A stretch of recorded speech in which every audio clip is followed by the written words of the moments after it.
안녕하십니까 부모님 천용호 국어 선생님입니다. 반갑습니다. 네.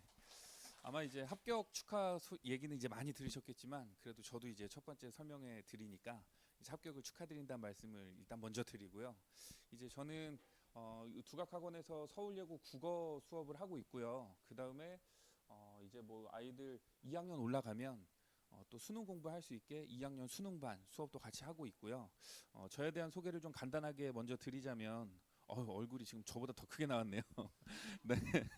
네. 근데 지금 말씀드린 것처럼 이제 서울예고 1학년, 2학년, 3학년 내신이랑 수능 수업을 다 하고 있고요. 그다음에 서울예고 1학년 이제 1등급 학생들을 그래도 이제 다수 좀 지도하고 했습니다.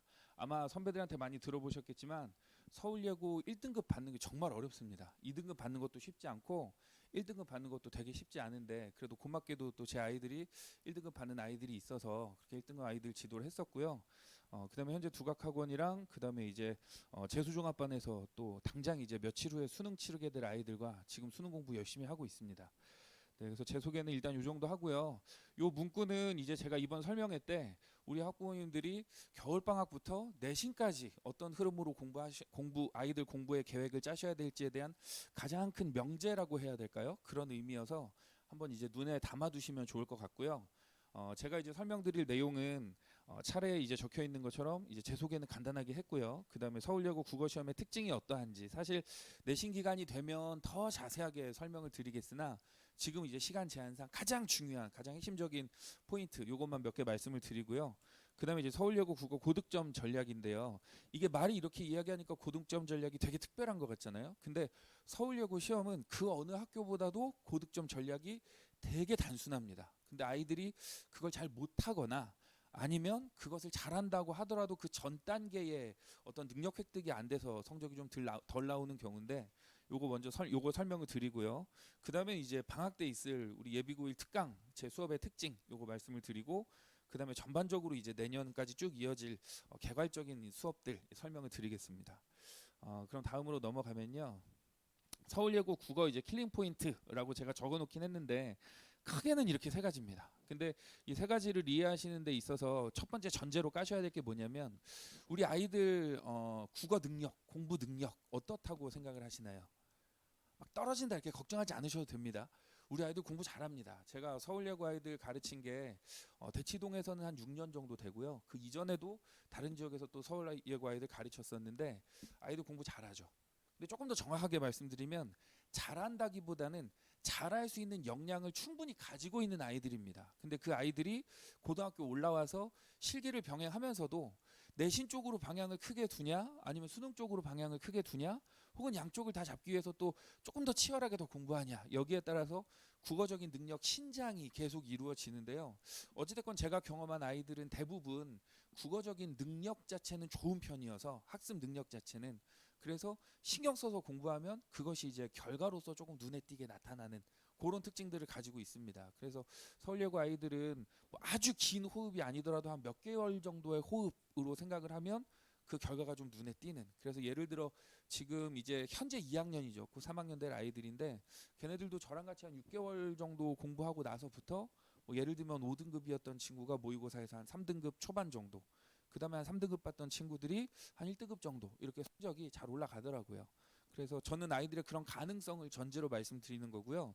이것이 또 시험 결과로서 또 시험의 특징으로 형성이 되는데 특히나 이제 서울예고 1등급은 아까 말씀드린 것처럼 시험 점수 받기가 되게 등급 받기가 어렵다고 말씀을 드린 것이 거의 그냥 한 문제 틀리면 1등급이냐 2등급이냐를 좀 고민해야 되는 그래서 한 문제 정도 틀리면 아 그래 1등급이겠지 근데 혹시 약간 이런 느낌이고요.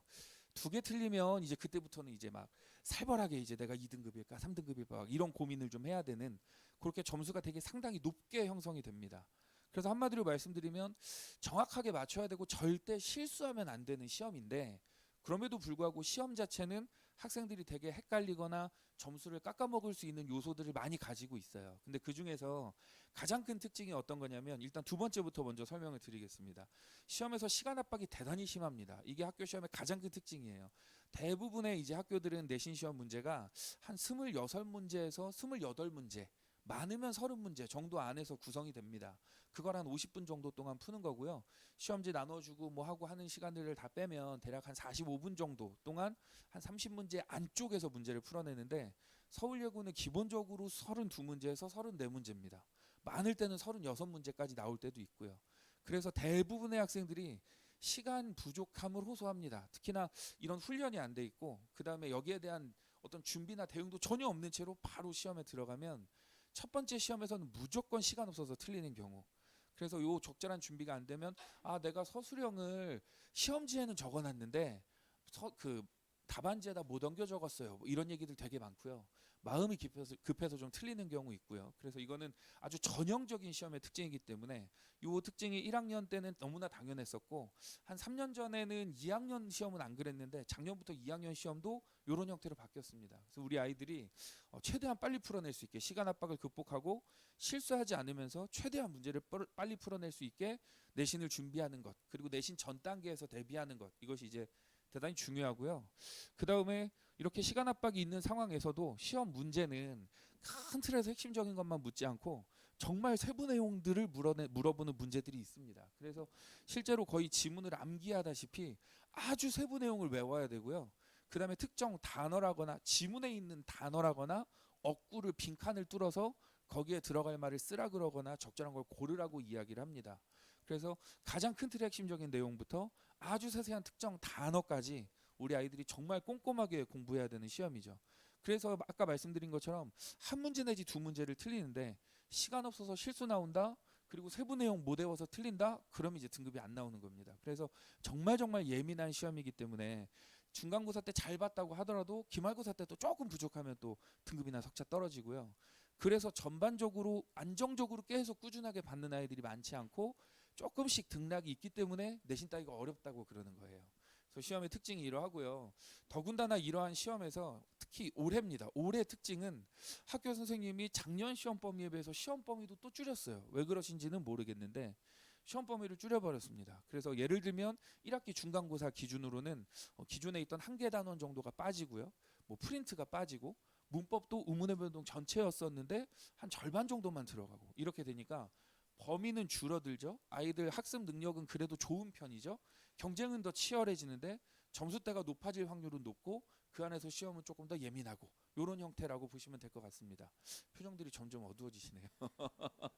뭔가 막 겁먹으시라고 말씀드리는 건 아니고요. 있는 그대로 말씀드리는 겁니다. 그리고 정말 제가 뭐 부모님들한테 막 희망 섞인 얘기, 좋은 얘기 드리면 너무 좋은데, 대체로 이제 1학년 때 시험 성적이 거의 꾸준하게 가는 편입니다. 그래서 아주 드라마틱한 역전을 이룬다, 이런 거는 좀 쉽지 않고요. 그것도 조금 이따 말씀을 드리겠습니다. 어찌됐건 서울예고 시험의 특징은 이러하고요. 더 자세한 얘기는 이제 중간고사 앞두고 그때 조금 더 자세한 얘기를 드리겠습니다. 어쨌건 저는 시험에서 아이들이 극복해야 될 가장 핵심적인 것은 시간 압박을 잘 견뎌내는 것, 그 안에서 실수하지 않는 것, 그거고요.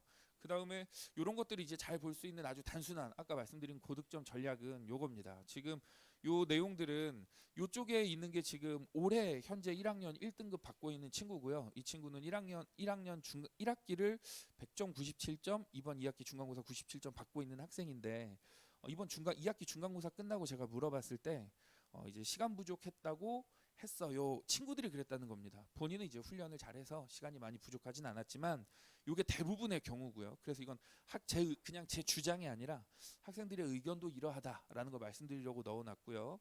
그다음에 이제 요거는 2022년 2학년, 이제 3학년 되는 친구인데, 이 친구도 제가 공부하면서 어떤 방식으로 공부했니, 선생님이 강조했던 것 중에 뭐가 특히 도움됐니 했을 때, 문제 같은 거라거나 자료는 자기가 뭘 모르는지 확인하는 데 있어서 도움이 되는 것. 그 다음에 밑에 보시면 문제는 제가 정말 많이 주거든요. 근데 제가 문제를 주면서도 뭐라 그러냐면, 이 문제를 다 풀지 말아라, 문제를 풀기 위해서 풀지 말아라, 이 문제 풀이는 어디까지나 제가 여기 적은 것처럼 본인이 아는 거 모르는 걸 점검하는 용도로 쓰고, 무조건 지문을 반복해서 외워라. 그래서 지문을 완전히 외워놓을 정도로, 그래서 문제 풀 때 지문으로 다시 찾아가지 않고도 내가 내 암기가 정확해서 판단이 될 수 있을 정도로 그렇게 지문을 봐라 라고 이야기했는데요. 그렇게 대부분 처리합니다, 상위권 학생들은. 그래서 지문을 여러 번 읽고 시험 보는 것이 시간 단축에 도움이 많이 됐다, 이게 학생들 반응이에요. 시간이 대단히 중요한 키워드입니다. 서울예고 시험에서는. 그리고 이제 이 친구 같은 경우에는 이제 2021년에 1학년이었었으니까 어쨌건 우리 학부모님들 자녀분 이제 1학년 시험을 치를 거니까, 그래서 이 친구도 1학기 때는 1등급이 아니었었는데 2학기 때 이제 저랑 같이 공부하면서 1등급 받게 됐고, 그렇게 해서 넣어놨습니다. 사실은 이제 아이들 반응을 가장한 제 자랑인 거죠. 네, 그래서 말로만 1등급이다 막 얘기하면 잘 안 믿으실 수 있으니까 이렇게 제 제자들이 1등급을 받았다 이런 말씀을 드린 거고요. 아주 단순하게 포인트 적어놨습니다. 포인트 적어놓은 내용은 이 첫 번째가 제일 중요하죠. 시간 관리랑 관련해서는 지문을 안 보고 풀 수 있을 정도로 반복해서 정리해야 되는데, 중요한 거는 지문을 안 보고 풀었을 때 정확도가 떨어지거나 세부 내용이 부족하면 아무 소용 없습니다. 정말 자세하고 정말 정확히 해야겠죠. 특히 서술형에서 빈칸으로 물어보거나 객관식의 세부 내용은 제가 쪽지 시험으로 다 준비시킬 거고 중요한 내용들 찍어주겠지만, 그럼 거의 그 안에서 나오겠지만, 어찌됐건 아이들 공부 방향이 이러하고요. 그다음 문제풀이는 문제 양적인 문제풀이가 아니라 정말 정확하게 내가 모르는 것을 확인하는 문제풀이, 그 정도 문제풀이가 되고요. 그 다음에 시간 안에 풀어내는 것을 항상 염두하면서 시험 대비를 5주 대비하든 6주 대비하든 모든 문제를 풀 때는 조금씩 빨리 풀어내는 연습하는 것이 대단히 중요합니다. 애초부터 속도를 조금 꾸준히 빠르게 가져가는 거 중요하고요. 그 다음에 네 번째는 이제 제가 제시하는 학습 방향대로. 왜냐하면 매번의 시험을 치르고 나면 제가 아이들한테 이야기하는 거는 그런 말 있죠. 거봐.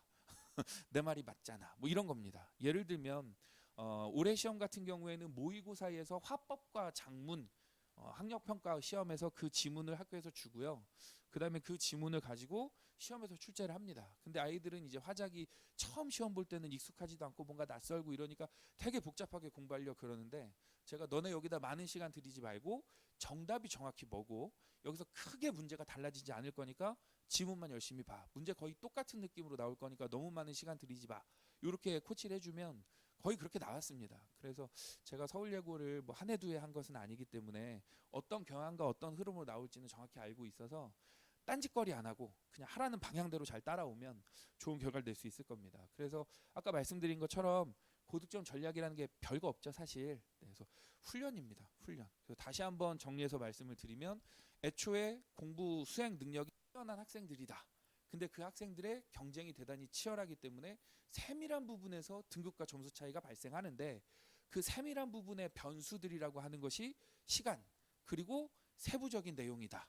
물론 그 전에는 다른 특징이 있었으나 최근에는 그러합니다. 그래서 그것을 통제하는 것이 가장 핵심적인데, 시험 기간에는 그 변수 자체를 통제하는 것이 이렇게 단순하고 심플한 방법이다. 근데 이것을 아이가 어떻게 하냐 안 하냐의 차이가 있고요. 이것을 다시 하냐 안 하냐는 조금 더 섬세하게 자기 자신에 대한 메타인지라거나 아니면 공부 학습 능력에서 또 섬세하게 차이가 좀 발생합니다. 이제 고득점 전략까지 말씀을 드렸고요. 다음으로는 그럼 이제 학부모님도 이런 생각하실 겁니다. 내신 대비는 내신 대비고 어쨌건 겨울방학이랑 지금 이 시기에 어떤 공부할지를 설명해야 한다 그랬는데, 그럼 지금 1학기 중간고사 전까지는 무엇을 해야 할까요? 이렇게 생각하실 수 있는데요. 제가 지금 말씀드렸던 이 그 서울예고 중간고사 기말고사 대비 포인트 네 가지, 아까 앞서서 말씀드린 요겁니다. 요 네 가지는 결국에는 시험 기간에 하면 돼요. 그리고 시험 기간에 제가 이걸 다 해줄 겁니다.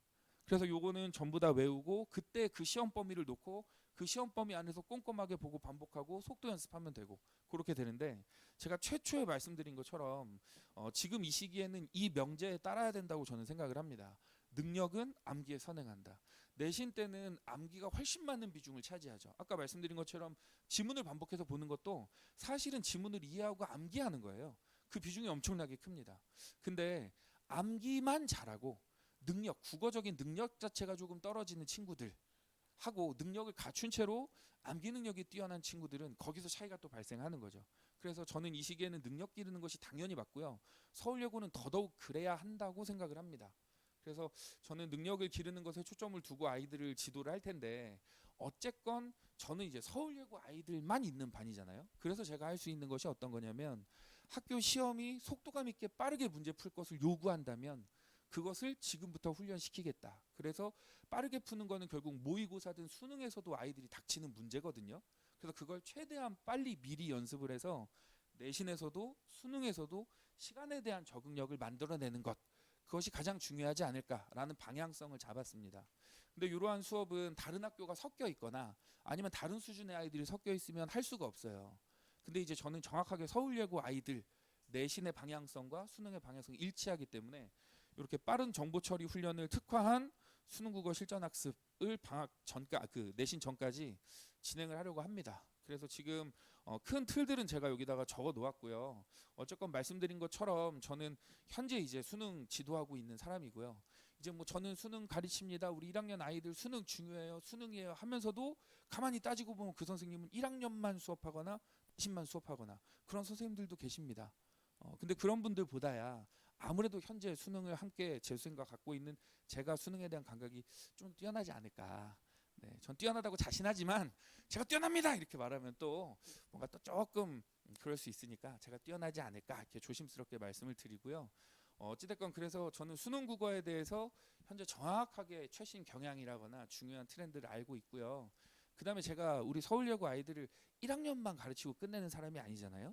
그래서 1학년, 2학년, 3학년 아이들이 저와 함께 한다고 한다면 아이들 최종적인 이슈와 수능까지 책임져야 되는 사람이기 때문에 이 시기에 있어서 중요한 공부와 그 다음에 내신에 있어서 중요한 공부, 2학년 때 중요한 공부들을 체계적으로 꾸리고 있습니다. 그래서 정말 이때 중요한 공부들 아이들 하게 될 거고요. 말씀드린 것처럼 가장 큰 점은 이거죠. 시간 관리 훈련. 그래서 어쨌건 우리 아이들 내신이든 수능이든 내신 기간이 직접적인 내신 기간이 아닌 이상 공부에 가장 도움되는 자료는 역시 수능 공부죠. 모의고사 문제라거나 아니면 수능형 문제. 그래서 그런 문제들을 가지고 실제 시간 관리 연습을 시킬 겁니다. 우리 어머님들 아마 아시겠지만 아까 말씀드린 것처럼 내신 경쟁이 좀 치열하죠. 서울예고 아이들은 꽤 많은 학생들이 1학년 끝나갈 무렵부터 선생님 저는 수시도 준비하지만 정시도 고려하고 있어요. 또는 선생님 저는 내신 공부는 안 할 수 없어서 학원은 있는데 정시를 끌고 가려고 합니다. 이런 친구들 대단히 많습니다. 그래서 그런 성향들도 알고 있기 때문에 애초부터 수능 공부를 조금 더 실전적으로 빡세게 하려고 하는 거예요. 그래서 요 나머지들은 보시면 될 것 같고요. 뒤쪽에 있는 커리큘럼부터 먼저 그 수업 내용부터 말씀드리면 11 뭐 자세하게 보지 않으셔도 우리 부모님들 어떤 걸 비교하시면 되냐면 대부분 우리 1학년 방학 때 수업의 이런 커리큘럼이나 수업 내용들은 이렇게 구성됩니다. 화자, 대상, 뭐 시적인 상황, 그 다음에 표현상의 특징, 뭐 비유법, 역설법, 반어법, 그 다음에 소설로 넘어가서 소설에서 무슨 시점, 뭐 인물제시 방법, 배경, 뭐 이렇게 구성이 되죠. 그래서 어떤 내용들이 진행이 되는가를 보면 대체로 책들도 아까 제가 여기 요건 약간 앞쪽입니다. 이런 식으로 무슨 태도 이래서 설명 쭉 들어있고 부정적 태도에서 막 쭉 설명 들어있고 예시 들어있고 이런 식의 교재 구성일 거예요. 근데 저는 1학년들이지만 이렇게 공부하지 않을 거고요. 철저하게 문제 위주로 할 겁니다. 그래서 1학년 모의고사부터 2학년 모의고사까지 철저하게 실전적으로 문제를 풀어내되 계속 시간에 대한 압박을 조금씩 주면서 아이들은 스트레스 받을 거예요. 그렇지만 빨리빨리 풀어내는 것에 대해서 조금씩 당겨가면서 시간에 대한 적응을 하고 실전적인 문제풀이를 해나갈 겁니다. 근데 이렇게 말씀드린 학부모님들 조금 불안해하시는 게 그럼 이런 거는 어떡하나요? 이거는 비면 어떡하나요? 걱정하시는데 아까 말씀드린 것처럼 서울예고 아이들 공부 잘합니다. 잘할 수 있는 역량이 있고요. 그래서 이를테면 혼자서 맡겨놓으면 10개 중에 8개를 할 거고 2개를 모를 건데 그걸 굳이 수업 때 끌고 가면 아는 거 8개를 또 가만히 듣고 있어야 돼요. 그러다 2개 건지는 거고. 그래서 저는 이런 내용들은 과제로 공부를 시키면서 필요한 내용들 수업 때 조금씩 정말 제 경험상 서울예고 아이들이 이건 모르더라, 이건 좀 놓치더라 하는 것들 또는 내신에서 정말 강조되는 서울예고 포인트들이 있거든요. 그래서 그런 요소들은 제가 체크를 해주되 나머지들은 아이들 과제로서 처리하면서 그 안에서 부족한 거 어려운 거 질답을 받고요. 실전적인 측면에 초점을 맞출 겁니다. 그래서 교재 자체가 모의고사 문제 위주로 구성되어 있는 교재일 것이고요. 그래서 지금 요 실전식 수능 국어를 공부했을 때 어떤 장점들이 있을까? 그 다음에 요쪽이 지금 공부하는 내용이고요. 이게 내신에서 어떤 효과로 이어질 것인가를 적어 놓았으니까 이런 효과를 보장할 수 있고 이렇게 이어질 수 있는 수업이라는 것을 말씀을 드리겠습니다. 자, 그러면 다시 넘어가서 뒤쪽으로 가겠습니다. 이쪽 학습 계획인데요. 학습 계획 특징은 이러합니다. 일단은 11, 12월 달하고 그 다음에 1월, 2월 달까지 총 15회로 구성이 되어 있기는 한데요. 연속적으로 쭉 듣는 것을 추천하지만 그럼 빈틈없이 다 공부할 수 있으니까요. 그렇지만 꼭 그게 아니라 겨울방학 때 뭐 입반하는 것도 충분히 가능합니다. 그래서 특징 자체는 지금 여기 보시는 것처럼 그냥 개념 위주의 구성이 아니라 지문과 문제 유형별로 구성이 되어 있기 때문에 아마 이건 비교하시면 1학년 수능 국어의 틀보다는 이거는 왠지 3학년 수능 국어 커리큘럼이나 세부 내용이랑 좀 비슷한데 3학년 교재 구성들이랑 좀 비슷한데 이런 느낌을 좀 받으실 겁니다. 그래서 우리 아이들 꽤나 정말 질 좋은 선행을 한다 이렇게 생각하시면 될 것 같고요. 그 다음에 그렇다고 해서 개념을 안 하냐? 개념도 전부 다 할 겁니다. 그리고 과제는 11월부터 12월 중에는 현대시를 공부하면 현대시를 강화하는 집중 과제가 있고요. 그다음에 문제집은 2권 정도가 진행이 될 텐데 공부를 열심히 시킬 겁니다. 지금 이 시기에 확 끌어올려서 성장해놓고 기본기가 갖춰진 친구와 이 시기에 갖춰지지 않은 친구는 나중 돼서 큰 차이가 나더라고요. 그래서 조금 아이들 힘들어할 수는 있겠으나 악착같이 과제까지 해서 상당히 많은 양을 공부를 시킬 예정이고요. 그 다음에 우리 겨울방학 들어가서 1, 2월 달에는 당장 3월 들어가면 내신 시험이 또 있잖아요. 그래서 지금 이쪽에 보시면 개념적으로는 실제 서울예고에서 시험에서 중요하게 다뤄질 만한 개념들을 특히 강조해서 한 번씩 공부를 시키고요. 그 다음에 그 내용들을 학교 기출문제로 테스트를 볼 겁니다. 말씀드린 것처럼 서울예고 반이기 때문에 서울예고 기출문제를 활용할 수 있으니까 이 정도까지 시험 문제가 나오는구나, 내가 이걸 정확히 알아야 되는구나 아이들 직접 체험할 수 있을 겁니다. 그리고 역시나 과제 똑같이 흘러갈 거고요. 그래서 뭐 세부 내용은 일일이 시간상 말씀드릴 수는 없지만 지금처럼 구성이 되어 있습니다. 자, 그럼 지금까지 말씀드린 내용을 정리해 드리겠습니다. 아이들 역량은 뛰어나지만 시간이 부족할 것이고 그 시간에 대한 것을 일단 능력을 키워야 되기 때문에 방학 동안 능력을 키우는 수업을 할 겁니다. 그것이 단순한 수능 수업, 단순한 개념 수업이 아니라 가장 실전적인 시간 관리라거나 실전 문제풀이로 흘러갈 것이라서 최대한 아이들 직접 도움될 수 있게 그렇게 구성이 되어 있습니다. 자, 그러면 제가 설명드릴 내용은 다 끝났고요. 아마 마무리가 됐을 겁니다. 요거는 제가 2024년에 내신 대비 시험들, 내신 대비 수업들과 다른 이제 중간중간 있는 특강들이고요. 이제 설명은 다 마무리하겠습니다. 학부모님도 조금 더우신가요? 아니신가요? 네. 자, 그러면 혹 궁금하신 점 있으시면 학원 통해서 말씀을 해주시면 제가 이제 다시 뭐 Q&A 영상을 찍던가 아니면은 개별적으로 또 답변을 드리던가 그렇게 하도록 하겠습니다. 수고 많으셨습니다.